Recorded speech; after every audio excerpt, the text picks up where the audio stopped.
Hello, everyone, and thank you for attending today's webinar session.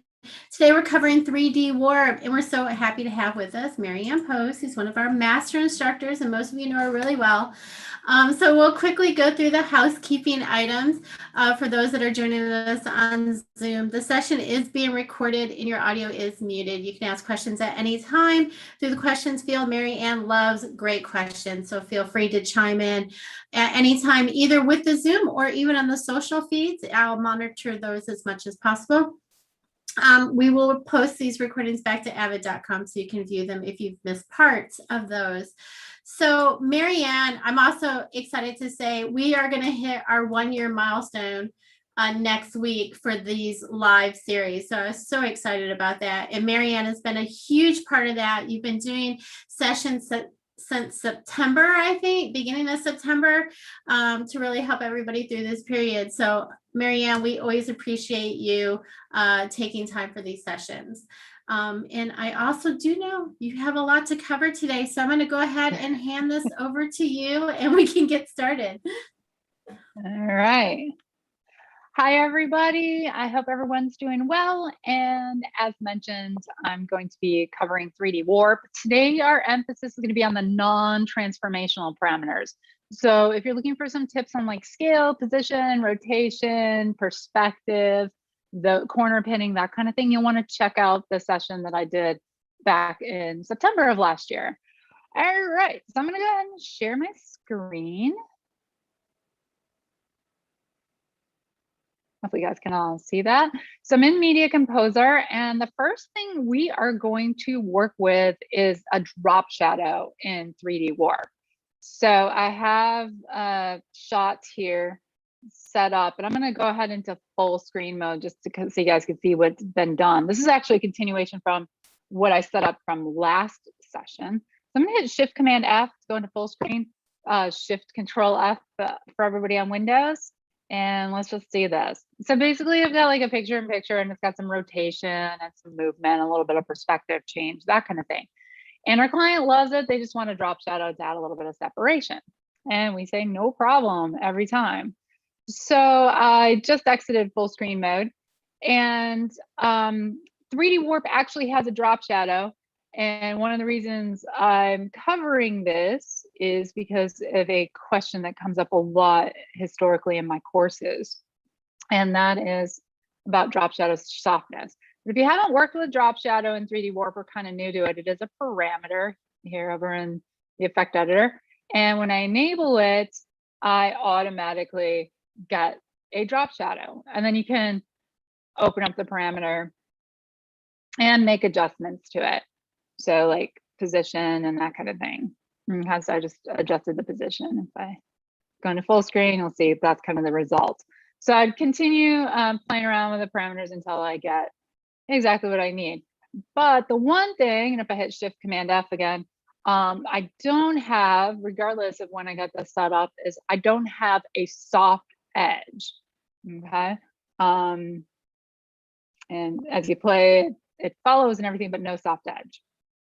Okay, well, the shadow parameter doesn't have it.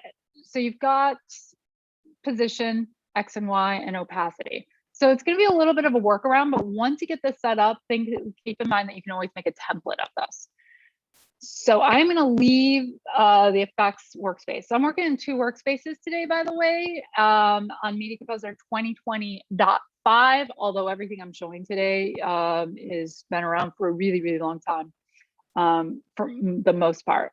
So I'm going to be working in the effects workspace and the edit workspace. I just mapped them to my keyboard, F6 and F7, so I can quickly toggle on in and out of those 2 workspaces. And I've got them set up specifically for my Zoom resolution. Okay, so what I'm going to do is I'm going to grab my red segment tool and activate my clip. Now I can drag up to move this to another track, and then hold down my option key to duplicate it, because that's basically what you need to do is duplicate your shot. Or hold down Option on the Mac, Alt on Windows, and I'm going to hit the up arrow key. And the reason I can do that is because my up and down arrow keys are mapped to the defaults, which moves clips up and down to various tracks. And when you move them, if you add on that modifier key, Alt or Option, it copies. So now I have 2 copies of the same thing. Okay. And then I'm going to pop back into effects mode. Make sure I turn off this shadow because I don't need it. Recommend if you were playing with shadow, turn it off before you duplicate. Save yourself some steps, boost your efficiency. Okay, so I'm looking at V2, and what we're going to do is use this as a matte. Okay, so the exact perspective and everything, because the drop shadow reflects that. So in the foreground parameter, which is where opacity is, if you were wondering in 3D Warp, how do you change opacity? Go to your foreground parameter. There's an option called show alpha. So basically it shows the alpha channel. We're going to borrow this and add on a matte key effect so that we can get our soft edge. So basically our shadow is a second layer. So my main video is on V3 and my drop shadow layer is on V2. So I'm going to pop over to my key category in my effects palette. And I'm going to go to filters here and then key category. And I'm going to add a matte key. So I need to auto nest this. So I'm going to option alt on Windows, double click the matte key. And there we go. So we're back to our background. And then on top, we have our video. And they're the exact same shape. So we're getting there. Okay. Now in my effects editor, I've got access to both the matte key and 3D Warp. Okay. Like I said, once you've got this set up, you can template those. So the parameter that's going to give us the soft edge is not probably what you would expect. It's actually going to be the border parameter. And here's why. And I'm just going to go temporarily to another shot to explain this. This is just a straight up picture in picture, nothing's happening. Okay, scaled to like probably 60%, it looks like. And if I go into the border parameter and just start increasing the width, you get this border around the image, which is a solid color. This isn't actually what we want, but if you haven't worked with border, there you go. That's one of the options. And in the border parameter, you can change color and that kind of thing. So we don't want that. What we want to borrow is softness. So, and I'm just popping into full screen here using that shortcut, Shift Command F and Shift Control F on Windows. So this has a nice soft edge. So if we can get our background layer to have that same edge, we have a soft edge drop shadow. Okay. So in my key effect here, in the 3D Warp section, I'm just going to pop into border and softness. Let's see, I have this light shining in at me, so I have a really hard seeing outside of full screen mode. That looks good. All right. All right, so I've got my soft edge. Now, when I turn on my video, of course, it's completely hidden because it's the exact same shape, the exact same parameters, because it's a copy. So the final phase would be to reposition this. Now, I animated position for this. That's what's giving us this move. So I don't want to reposition the drop shadow because it's mirroring exactly what the other layer is doing. So this is when in transformation, perspective or target can come into play. So they do have their own unique purposes, but if you've keyframed position, they become an alternative for position. So I can go ahead and move my shadow X and Y. That's a little bit far, I think, because, and Y. Okay, so I moved it a lot. I have this massive glare, so I can't even see. So in full screen mode, there you go. But the point is, as not awesome as this is looking, it follows and that kind of thing, and then you just tweak it. All right. So I use perspective, but you can use position. And if you don't have keyframes on position, you can actually move the layer around directly, which is really nice. Now, the only thing that's missing right now is what if you want it to be semi-transparent, okay? So I'll pretend that that perspective is awesome. And then all I have to do is go down to opacity in the foreground parameter. And there we go. I've got a really soft shadow. All right. So there you go. You can create a soft edge shadow and then template this and repeat it if you need to. Okay. So just a review quickly of the steps. You duplicate your layer. Okay.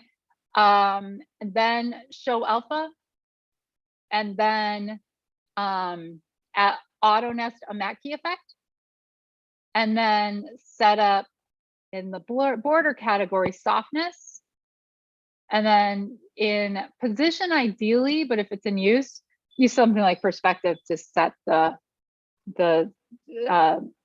distance for your shadow. And there you go. And then you can go back to foreground to make any other adjustments, okay, as far as opacity for that goes. All right, so that's drop shadow. My second example, I'm just going to pop back to source record here, is working with the spotlight or the highlight effect. Now, if you're working in news or true crime television is like massively popular right now, there's always going to be like that surveillance footage where you're kind of following someone and you just spotlight that. This is the effect I'm talking about. And you can use it in a lot of different uses too. So for example, my example is going to be for a sizzle reel. And this is some dance footage. And this dancer right here is who we want to spotlight on her highlight or sizzle reel, okay? So there's a couple ways to do this. One way is to use like the paint effect and that kind of thing, but you can also accomplish this pretty fast, really fast actually, with 3D warp, which is our topic today. So I'm gonna pop into effects mode here, and I'm just gonna go to the first frame, blend category, 3D warp. Okay, and then the parameter that's highlights is actually the highlight parameter, shocker. But when you turn it on, it's just kind of a circle that's semi-transparent, okay, because of intensity. And then it's got like a soft edge. So it really isn't that exciting. And then if I move this over my person, my subject, she's really washed out with this, all right? So not very useful. But if we use the inverse of this, this can be super useful. And so to invert this, I'm actually going to go to my shape parameter. Okay, 3D Warp's been around for a while. And so highlights used to go on the back to create glossy page turns. And then they just incorporated highlights into that. So if I go to my page shape parameter, and by default, it's set to auto highlight. If I go to reverse manual highlight, okay, that's going to invert it. But an odd thing happens. I've kind of got in the middle of a page curl. Okay, well, we don't want that. All right, hopefully you guys can see that. All right, so I just take the curl down to 0 and problem solve. So now I've got my spotlight essentially, and you just change your highlight parameters exactly the same. So I'm going to boost this a lot because a glare on my screen with my light today. And here's a little tip too. If you're moving the parameters, you can use your keyboard to do it. And you can also just hold down your shift key if you want to make smaller adjustments. All right, so you kind of get into place, and then shift key will make smaller adjustments. All right, and then let's get a little aspect going here. Okay. Okay, now then the other thing is you can keyframe this. So for X and Y, I'm just going to go ahead and right click and add start and end keyframes because she moves. She's a dancer, so to be expected. All right, so I'm set up on the first frame. Okay, and now I'm just going to go to the last frame, keyframe, and adjust my X and Y. My highlight's really big. That's okay. The principle's there. And I'm just holding on my shift key here to tweak it. All right, so now we're good. There's no direct manipulation for this, so that's one thing that you're going to want to keep in mind. Now, notice she drifts off screen. So if you're tempted to start adding keyframes, like every couple of frames or something, whatever the math in your head tells you to do, you're not going to want to do that. You're just going to want to go halfway between your first two keyframes and add a keyframe or use the quotes key as the default, and then reposition this to keep track. Okay. And then I just keep splitting my effect in half, meaning I keep going between my two keyframes. So was at about the 4-second mark. So halfway between that's about 2 seconds. And you don't have to be exact. In fact, I'm going to be super sloppy here since this is a 3D warp parameter session, not a keyframing session. And I need to undo that because I forgot to have my keyframe. Here we go.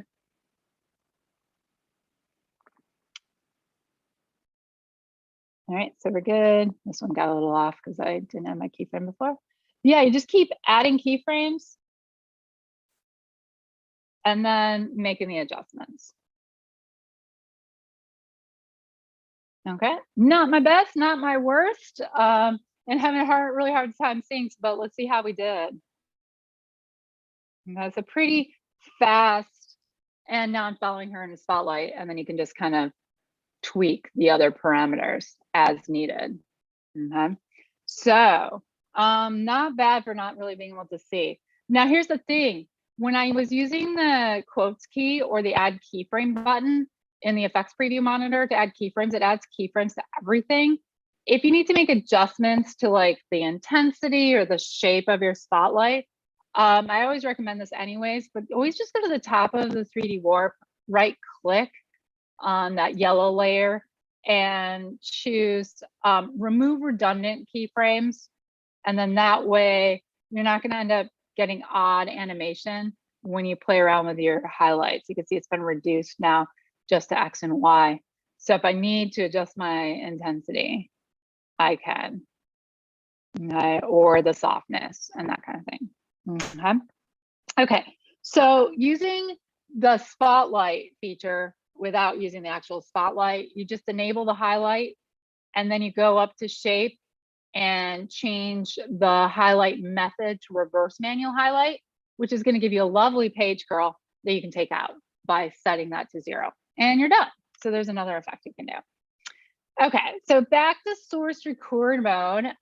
Speaking of shapes, just want to talk a little bit about that. Shapes are coming back. It's all about like the 80s and the 90s, which is when these were super popular. And then depending, especially like current affairs types programming and newscasts, you'll see a lot of like page turns and that kind of thing. So if you are gonna use the page turn, you can just add a transition effect for that. So 3D warp is a transition effect. Okay, and then I'm just gonna go to my effects workspace, and then for curl, so this is with the page fold as the default shape, I'm just gonna right click and add start and end keyframes so that I can set my curl amounts. You have to actually animate it. Right now, nothing's happening. Okay. So then at my first keyframe, I will set this close to 0. And then at my last keyframe, set it to as close to 100 as when the page turns off. And that, so you can very easily get those retro page feel type effects going. And then the rest of the parameters are essentially the radius, okay, which is kind of the thickness of the paper. And then of course, angle, as you can change your direction from where this is coming from. All right, so you can create those classic page turn type effects. The other one that's actually seeing up is the slats, and luckily that shape is still in Media Composer even in 2021.5. So slats, and this one where you control your animations, the amplitude. Okay, so I'm going to add start and end keyframes there, and then you just kind of set this up. All right. And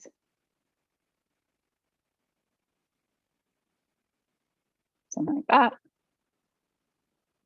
And then the big thing with this one is like frequency and angle, which brings me to, okay, you're not going to be doing vintage effects, understood. Not a lot of call for them, but just one thing to keep in mind is using additional features for like backgrounds. Okay, so I just have here actually I want to go to this one.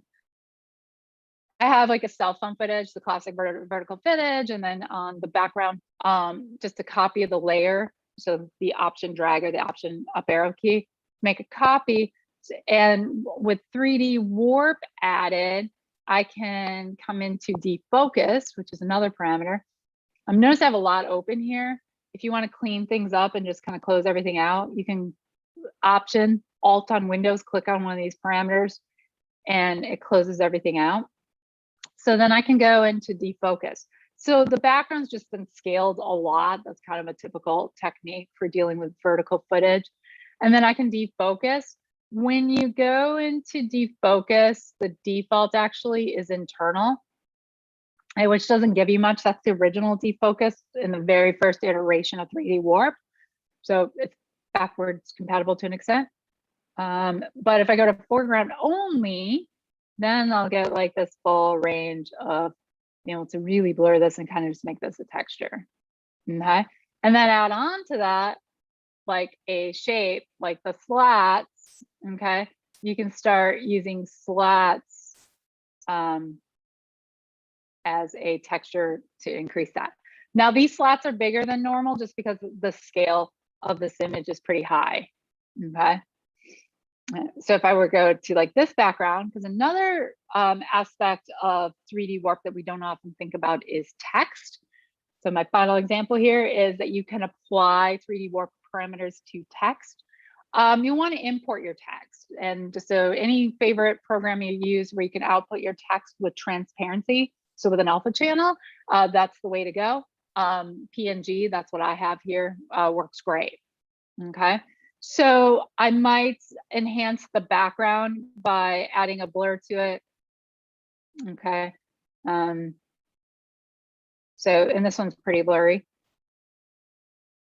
Okay. But like the slats,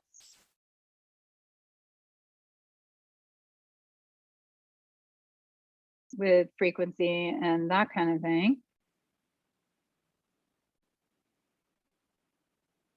And then I might scale this up a little bit because you can get like a texture going and that kind of thing. And if you change your angle and all that. So if you need a little extra styling or that, you can accomplish that with this. I'm just going to turn that off. Okay.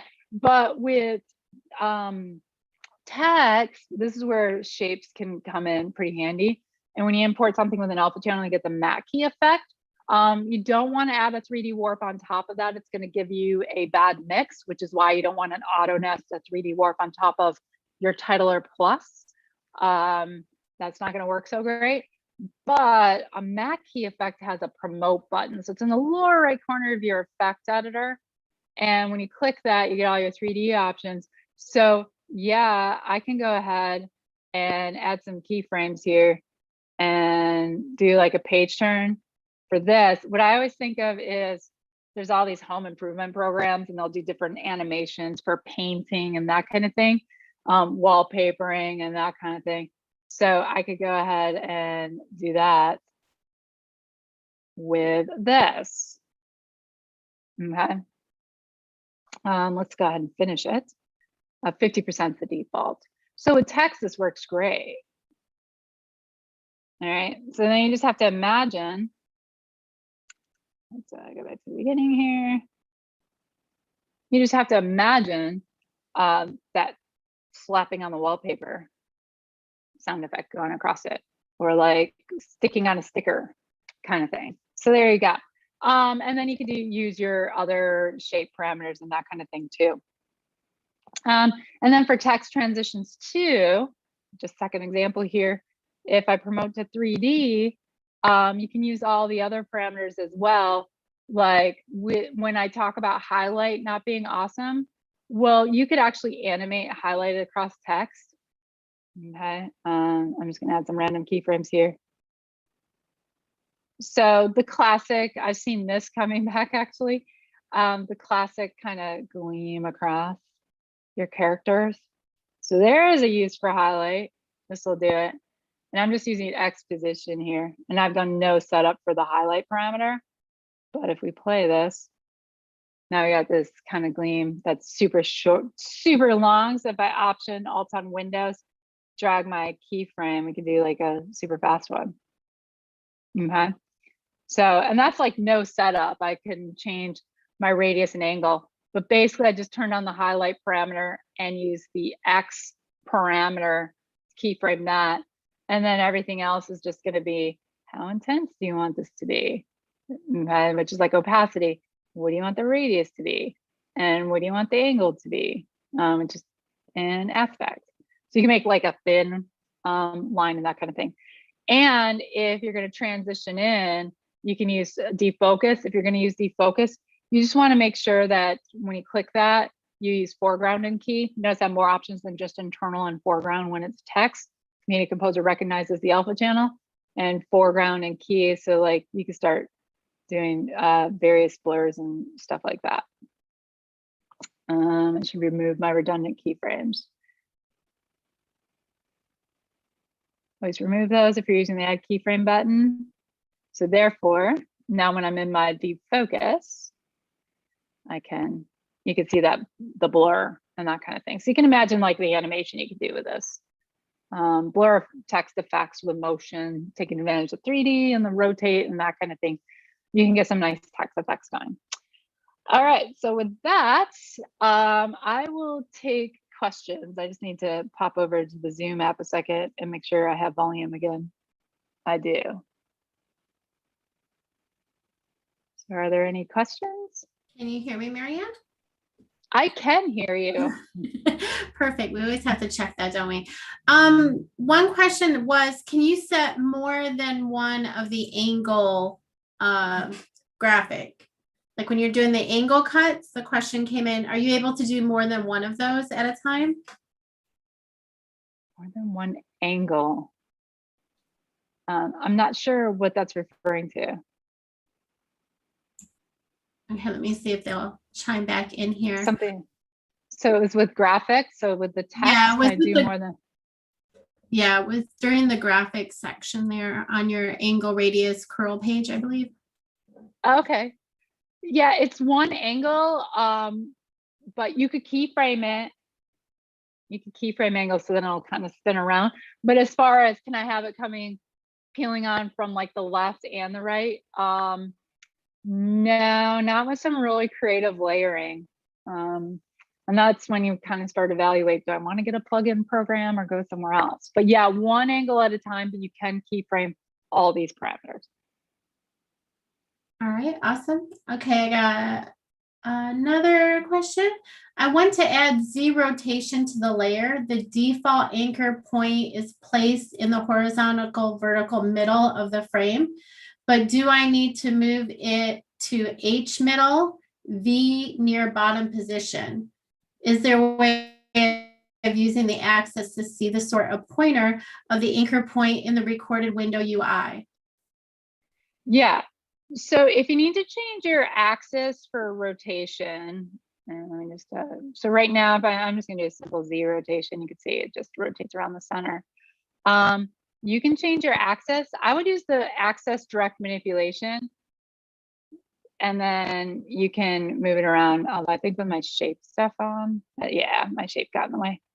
So then you can move this around, and now I've got like the, let me just hold on my shift key here. You got kind of a barn door type rotation.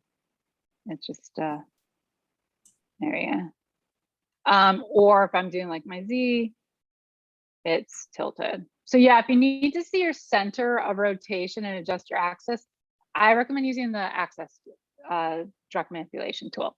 And keep in mind too, axis has like Z as well. So if you need to like do more of a roll or a revolution type effect.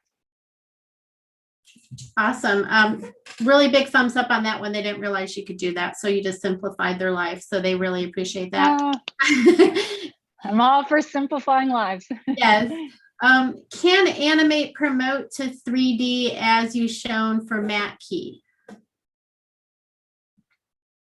Oh, animate promoting to 3D? Yes.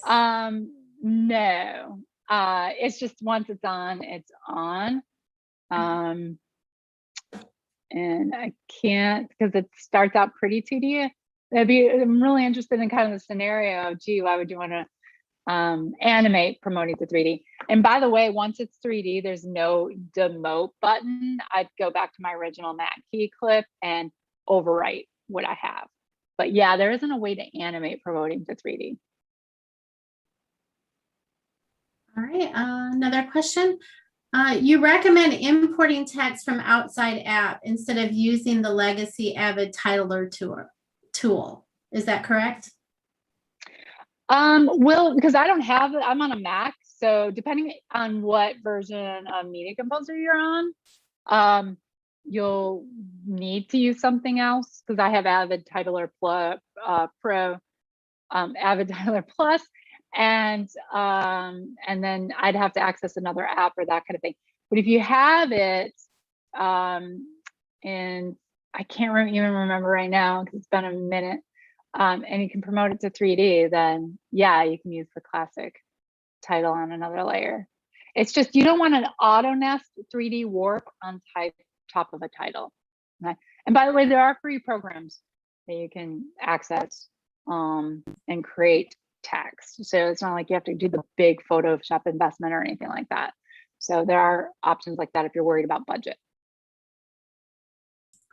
All right, awesome. We'll give everyone another minute to go ahead and enter some questions as I'm monitoring all of these feeds. Let me go ahead and share my screen here really quick so we can show the next sessions. So hopefully everyone can see that. We do have Marianne the next couple weeks, so we're excited for that with color management and working with still graphics. So those are our next 2 sessions coming up, and always look for the calendar that's posted at avid.com. Online learning webinars to learn more. And we always love your topics, so please get us some topics. We'll get those, whether it's Media Composer or Pro Tools. We love to produce these for you. So thank you all for sending us those details in. We take one more last scan at questions. And I'm not seeing any at this time, Marianne. So I think we're good, and we're going to be talking with you next week on our 1-year anniversary. So excited. All right. Looking forward to it. Take care, everybody. All right. We'll talk to y'all soon. Thank you.